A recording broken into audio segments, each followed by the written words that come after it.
Here's the story of how Cristiano Ronaldo went from abject poverty to becoming a billionaire. Cristiano Ronaldo is the first footballer to earn $1 billion in his career, the highest earning player in the history of football, and frankly, one of the greatest to ever play the sport.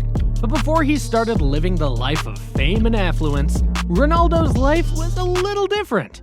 The story starts on the small island of Madeira, Portugal, where a couple named Maria Dolores dos Santos Aveiro and Jose Diniz Aveiro, who had already had 3 kids, discovered they had another on the way. They were so poor that they could barely take care of the kids they had, so didn't want any more.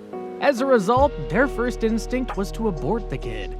But the family doctor refused to perform the procedure on Maria and insisted they keep the baby. Little did they know that refusal from the doctor was about to change their lives forever. On the 5th of February 1985, Maria gave birth to a beautiful baby boy who they named Cristiano Ronaldo dos Santos Aveiro.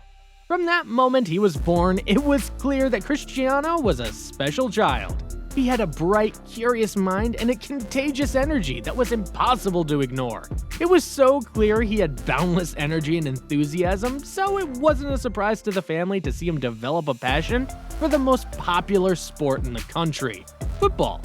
His family struggled to make ends meet, but that didn't stop young Cristiano and his love for the round leather game.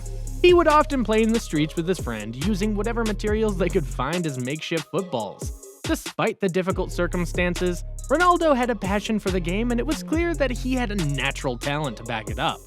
As Ronaldo grew, he started taking football more seriously, and at the age of 7, he joined a local youth team called Andorina. 3 years later, he earned a spot in the youth team at Nacional, one of the top clubs in Madeira in his hometown.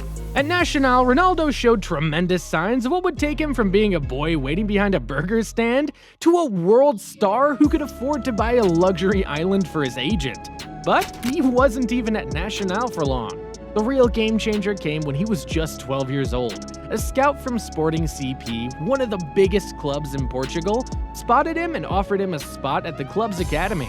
This was a huge opportunity for Ronaldo, and of course, he jumped at the chance to move to Lisbon, where he started training with the best. This move was not only a big step for his career, but also for his personal life, as he had to leave his family behind and adapt to a new environment at the tender age of 12. He had to grow up fast, but he was determined to make the most of the opportunity. At Sporting's academy, Ronaldo worked hard to improve his skills, and it paid off quickly. He impressed his coaches and teammates with his skill and dedication, and in 2002, at the age of 17, he made his debut for Sporting CP's first team. The little boy from Madeira had finally made it to the top level of professional football, but it was just the beginning. It wasn't long before he started attracting the attention of the biggest clubs in the world. A sensational dribbler and crowd raiser, his commercial pull was already obvious even back then, and in 2003, Manchester United came calling. The English club was looking for a new star player, and they saw Ronaldo as the perfect fit. Man United made him the most expensive teenager in the world at the time. And who knew that he would go on to break the world transfer fee record only 6 years later? At Manchester United, playing in front of thousands of fans in Old Trafford every week, Ronaldo quickly established himself as one of the best players in the world. He won his first Premier League title within the club in 2007, and then helped them win the European double the following year, which brought him his first Ballon d'Or. This established Ronaldo as one of the best players in the world, and as expected, his commercial success and popularity reached new heights. Ronaldo had been endorsed by Nike since 2003, but after winning his first Ballon d'Or, his partnership with the brand became even more lucrative. He got his own signature line of Nike shoes and apparel, and his face began to be used in numerous Nike advertising campaigns.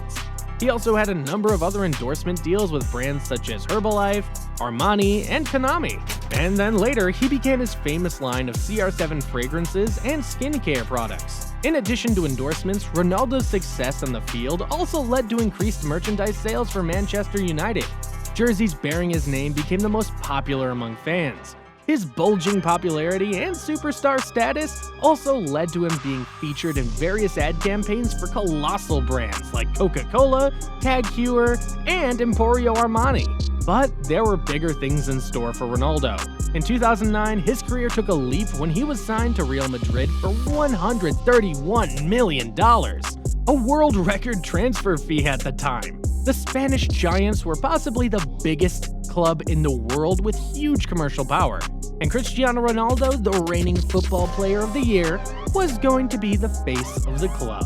At Madrid, Ronaldo enjoyed great success, winning 2 La Liga titles, 4 Champions League trophies including a historic three-peat, and 4 Ballon d'Or awards. One thing his move to Real Madrid also did for him was strengthen the rivalry between him and Lionel Messi. As the debate went on over the years about who the true GOAT was, brands began falling over themselves to pick sides, and that grew the commercial value of both players, especially Ronaldo. His net worth kept increasing just like his goals. During his time at Real Madrid, Ronaldo established himself as one of the greatest players of all time, breaking countless records and cementing his place in football history. He became the club's all-time leading goal scorer, scoring a whopping 450 goals in 438 matches. So they had no fear rewarding him with improved contracts which paid him record numbers in wages. They did that until 2018, when they sold him to Juventus for $117 million, an unprecedented sum for a 33-year-old. He spent 3 years there winning titles and individual awards as usual, and then in 2021, he made the fairy tale move back to Man United. But unfortunately, things weren't as fairy tale in his second spell at United as we all expected, which led people to referring to him as a finished player. But Ronaldo would go on to show that this finished player is still the most valuable in the world, as he went on to sign a new deal with Saudi Arabia club Al Nassr, which he will get paid as the highest salary in football history. His total salary amounts to $214 million, a never-before-seen amount in the history of the sport. So, of course, we expect his net worth to take a huge leap this year. And Ronaldo's brilliance isn't just limited to the field. Off the field, he's a shrewd businessman, and he's built a brand that's now worth hundreds of billions. In addition to being endorsed by some of the biggest brands in the world, he has also invested in various businesses, including hotels and a clothing line. CR7 also makes a fortune from social media. He's the most followed human on Instagram, and he earns more than $2 million per post on the platform. All of this has led to Ronaldo becoming one of the most wealthiest athletes in the world. He is the first footballer to earn $1 billion in his career. He owns fleets of luxury cars, mansions, private jets, and yachts. But one really sweet thing about CR7 is that in spite of how wealthy he's become, he's never forgotten about his humble beginnings. He's donated millions of dollars to various charitable causes. He's built schools and hospitals in underprivileged communities, and he continues to support organizations that help children in need. Cristiano Ronaldo's journey from abject poverty to becoming a billionaire is truly an inspiration. But perhaps we should all look for that doctor and thank him for insisting on not aborting Ronaldo. Just take a second and imagine what the world of football would have been like without CR7. Anyway, since we're talking about Ronaldo today, why not get in the comments and share your favorite CR7 moment with us? Also, give the video a thumbs up while you're there, and check out this video right here.